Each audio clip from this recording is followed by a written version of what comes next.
بسم الله الرحمن الرحيم. الحمد لله رب العالمين والعاقبة للمتقين،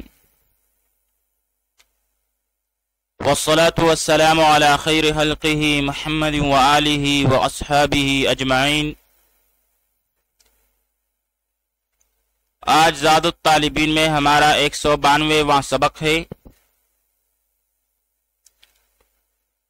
جس میں ہم حدیث نمبر 185 کا ترجمہ، لغوی و صرفی تحقیق، تشریح اور ترکیب کے بارے میں پڑھیں گے۔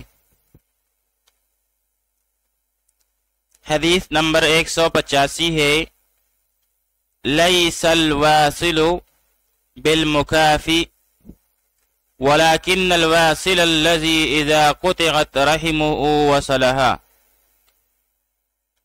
ليس الواصل بالمكافئ ولكن الواصل الذي إذا قطعت رحمه وصلها.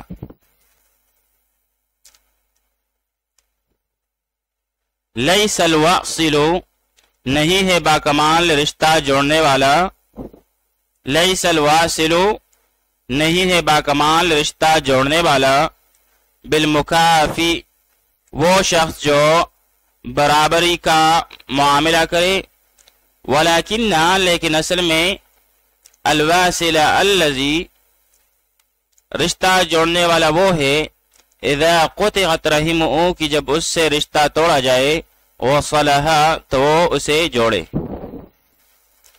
لیس الواصل بالمکافی یعنی نہیں ہے باکمال رشتہ جوڑنے والا وہ شخص جو برابری کا معاملہ کرے، ولیکن الواصل الذی لیکن اصل میں رشتہ جوڑنے والا وہ ہے، اذا قطعت رحمہ کہ جب اس سے رشتہ توڑا جائے، وصلہا تو وہ اسے جوڑے۔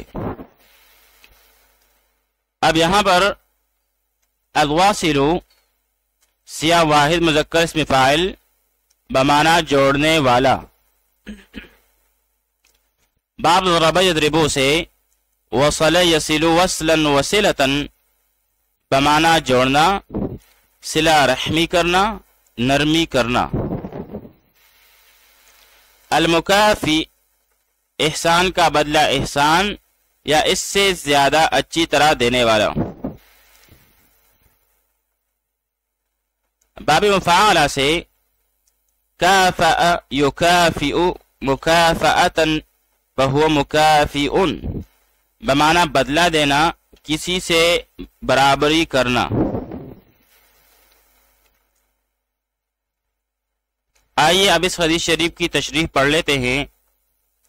اس حدیث پاک میں یہ سبق دیا گیا ہے کہ جو تمہارے ساتھ احسان کرے اس کے احسان کا بدلہ دینا یہ کوئی خاص کمال نہیں ہے۔ انسانی عظمت یہ ہے کہ جو کوئی بھی تمہارے ساتھ برائی کرے تو اس کے ساتھ بھی نیکی کرو، جو کوئی تمہارے ساتھ برائی کرے تو اس کے ساتھ بھی نیکی کرو، اور جو تم سے رشتہ توڑے تو بھی ان کے ساتھ رشتہ جوڑو۔ تو بھائی کمال تو یہ ہے کہ جب تمہارے ساتھ برائی ہو اور تم اس کے ساتھ نیکی کرو۔ باقی احسان کے مقابلہ میں احسان کرنا یہ کمال کی بات نہیں، یہ تو انسان غیروں کے ساتھ بھی کر لیتا ہے۔ چنانچہ کہتے ہیں کہ جب کسی نے کسی پر احسان کیا تو دوسرا بھی اس پر احسان کرنے پر مجبور ہوگا۔ تو بھائی صلہ کا یہ معاملہ جو ہے یہ تو آدمی اجنبی کے ساتھ بھی کرتا ہے، تو اس میں صلہ رحمی کہاں سے آ گئی؟ صلہ رحمی کی حقیقت یہ ہے کہ اگر دوسرے کی طرف سے بے نیازی، بے التفاتی، یہاں تک کہ قطع تعلق بھی ہو تو یہ اس کو جوڑنے کی فکر میں ہو اور صلہ رحمی کرتا رہے۔ ایک دوسری روایت میں یہ مضمون زیادہ وضاحت سے آیا ہے کہ ایک صحابی نے نبی کریم صلی اللہ علیہ وآلہ وسلم سے عرض کیا کہ یا رسول اللہ، میرے رشتہ دار ہیں، میں ان کے ساتھ صلہ رحمی کرتا ہوں، وہ قطع رحمی کرتے ہیں، میں ان پر احسان کرتا ہوں، وہ میرے ساتھ برائی کرتے ہیں، میں ہر معاملہ میں تحمل سے کام لیتا ہوں وہ جہالت پر اترے رہتے ہیں۔ اس پر آپ صلی اللہ علیہ وسلم نے ارشاد فرمایا کہ اگر یہ سب بات صحیح ہے تو تو ان کے منہ میں ہاک ڈال رہا ہے، یعنی ان کو ذلیل کر رہا ہے۔ در منصور کی ایک روایت میں آتا ہے کہ آپ صلی اللہ علیہ وآلہ وسلم نے فرمایا کہ جو شخص یہ پسند کرے کہ قیامت میں اس کو بلند مکانات ملے اور اونچے درجات ملے، اس کو چاہیے کہ ظلم کرنے والے سے درگزر کرے، اور جو اس کو محروم کرے اس پر احسان کرے، جو اس سے تعلقات توڑے اس سے یہ تعلقات جوڑے۔ آئیے اب اس حدیث شریف کی ترکیب پڑھ لیتے ہیں۔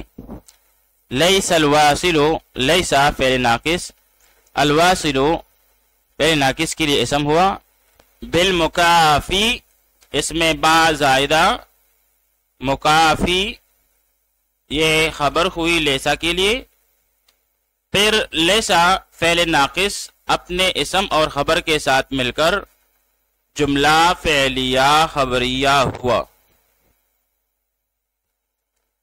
پھر آگے جا کر واو جو ہے یہ استنافیہ ہوا، لیکن حرف از حروف مشبہ بالفعل، الواصلہ منصوب بالفتح لفظاً یہ اسم ہوا لیکن کے لیے۔